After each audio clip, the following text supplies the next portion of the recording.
Following her record-setting Renaissance tour, which brought in more than $579 million in revenue, Beyoncé is well on her way to becoming a billionaire. Hi everybody, I'm Brittany Lewis with Forbes Breaking News. Joining me now is my colleague, entertainment reporter Marissa Delato. Marissa, thank you so much for coming on in. Thank you for having me. So excited. Of course, I'm very excited to talk to you. This has been the year of the woman, and one of those women is Beyonce. And you estimated her net worth today. What is it? Around $800 million, which is very, very exciting for Beyonce and for Beyonce fans like me and probably you. I am a Beyonce fan too, have been for decades, since the 90s, and her career has spanned over 20 years. So I'm curious how much of her money is made up from her catalog versus other ventures. Sure. So Beyonce is a really interesting character. A majority of it is based on her cash pile that she's made up, as you mentioned, through decades in the entertainment industry. Roughly 300 million of the 800 million is the estimated worth of her music catalog. Sources told me, should she ever decide to sell, whether her publishing, her recording catalog, whatever, artist stream she has, people would be bidding like crazy over it. I mean, it's Beyonce, it's an iconic piece of work, and it's a catalog that continues to grow, excuse me. Forbes estimated Beyonce's net worth to be $540 million in June, and that landed her at number 48 on our annual list of the richest self-made women in America. Now we're seeing her net worth at $800 million, so why the dramatic increase? Because that is over $200 million in half a year. Yeah, some of that is because of the hard work that Beyonce has put in this year. The Self-Made Women list came out in June, which was just, a month after Beyonce had gone on the tour for Renaissance, her world tour that swept the world this summer. And she personally banked after taxes around $100 million from that tour alone. So that's, one of the significant drivers of the boost to her net worth. Another part of it is Forbes, and, we're kind of going through and reevaluating the worth of her catalog, as well as some of her other assets, like her real estate and her art collection and other things like that. And, given the wild success she had this year, we wanted to take an extra hard look at Beyonce. So we did a little work, and she did a lot of work. So this really goes to her. She did over $200 million worth of work, apparently, according to the net worths. I do want to talk about her other assets in just a moment, but something interesting that you put in your piece was that you would expect there to be a lot of competition this year, especially with women in the entertainment industry, because when you're thinking about the top tours in this country, there were two of them. Beyonce's Renaissance tour and Taylor Swift's Eras Stadium tour. And instead of competition, you wrote about how they really banded together, they supported each other. Can you talk a little bit about that? Yeah, absolutely. I think one of the really magical things that happened this year is,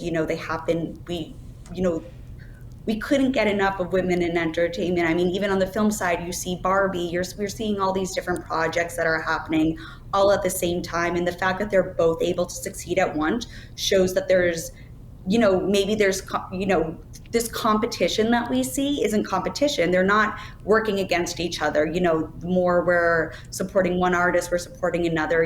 There's room for everyone here. And I think the fact that, female fans really showed up for their female entertainers shows the power we have, the power that these artists have, and just shows the appetite for investing and supporting artists like this. And, we want to see more of that going into 2024. Absolutely.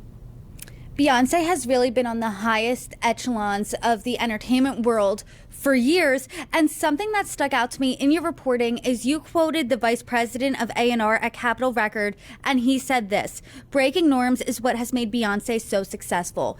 Can you talk a little bit about that strategy, about how she's continued to break norms over the course of decades? I think for Beyonce, something that's really hard is getting people to listen to new music. I mean, new music is not as popular as music that's already out. It's hard to get fans to try something new.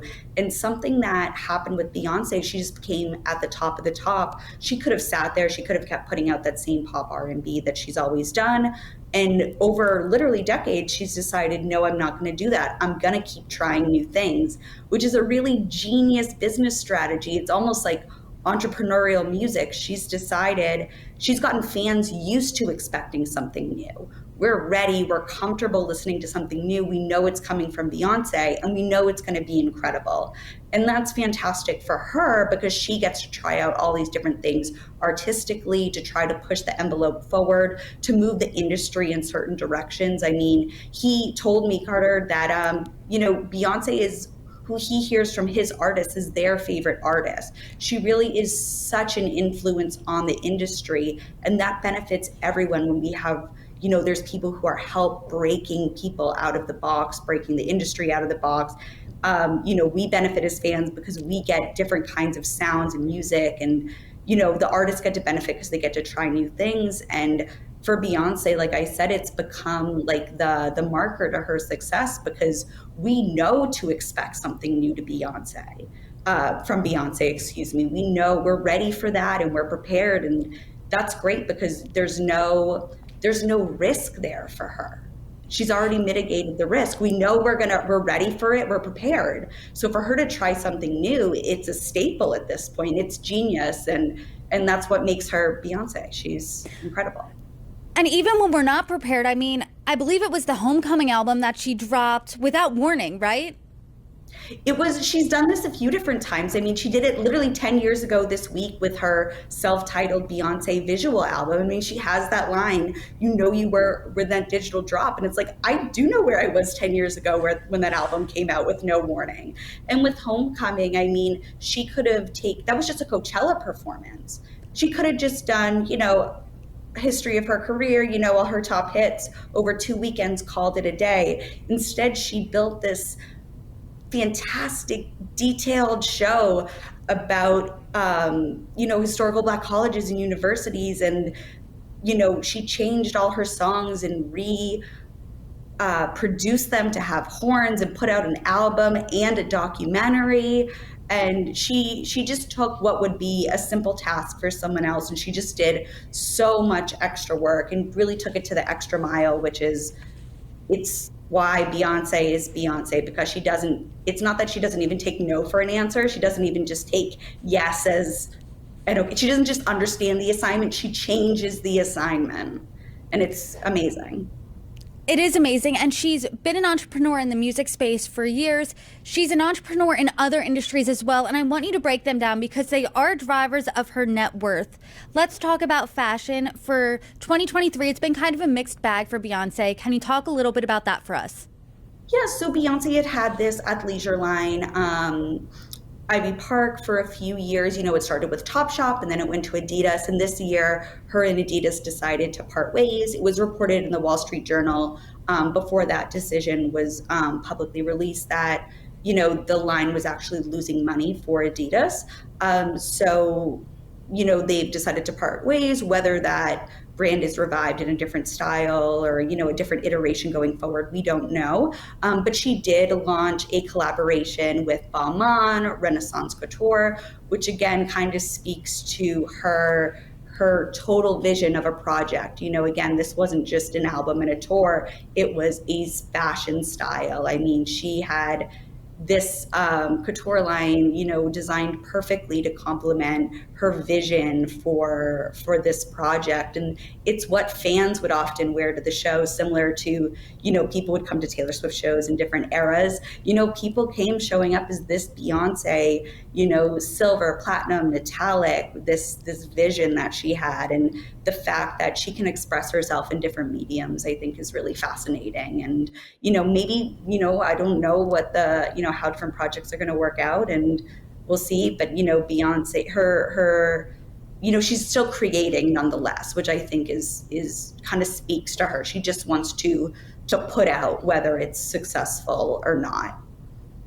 She also, I do want to pivot, has a impressive real estate portfolio that she has with her husband, who's a billionaire, Jay-Z. Can you talk a little bit about that for us? Yes, those two. When you are successful as Jay-Z and Beyonce, you have the homes to back it up. Earlier this year, they spent a reported $200 million on a California home, which is allegedly the biggest home purchase ever in the history of the state. And it's just fantastic. They have other homes in California. They have a home in the Hamptons. Jay-Z has a place in New York. And so they really, have kind of established themselves as this power couple, and are putting their money to use, which, like, hey, if you have it, go ahead. Something that's been a theme, obviously, in this conversation is Beyonce really has this staying power. She's been a celebrity now for decades, but a very successful one at that. Her net worth has skyrocketed. Her tour this year, she headlined one of the top 10 highest grossing tours in history. You noted that in your reporting. So what do you think gives Beyonce this staying power? From what my sources told me, and as a Beyonce fan, this is something I totally agree with. It's kind of what we touched on earlier. It's the fact that she keeps changing and pushing that envelope and evolving. She doesn't stay stagnant. She does not keep putting out the same sound. She keeps pushing herself, creatively, whether that's to do a film project, whether that's to do, visuals for an album, whether that is even just trying out a new genre. What I think is so fascinating about Renaissance in particular, being her most successful tour to date, is the fact that this is not your standard Beyonce album. This is a dance album, and it is specifically music geared, inspired by both the Black community and the queer community and ballroom culture. And so I think the fact that she chose to bring those cultures to the forefront, to give fans something that maybe they weren't expecting from her. And the fact that it was so successful shows that, fans are really hungry for just not the same old thing. We want to be dazzled and wowed. And the fact that she can deliver that, and that success off something that, again, is not her typical Beyonce, is just powerful. And that's why she's been able to stay, because she constantly is evolving. She can't just do, she's not just giving one thing that was good for a few years and then that falls out of trend. Instead, she's setting the trends for the industry. And that's why we're going to be seeing her for many more decades to come. We will be in the nursing home still jamming out to Beyonce. Marissa We will. Delato. I will see you there. Marissa Delato, thank you so much for your reporting. I really appreciate it. Thank you. Talk to you soon.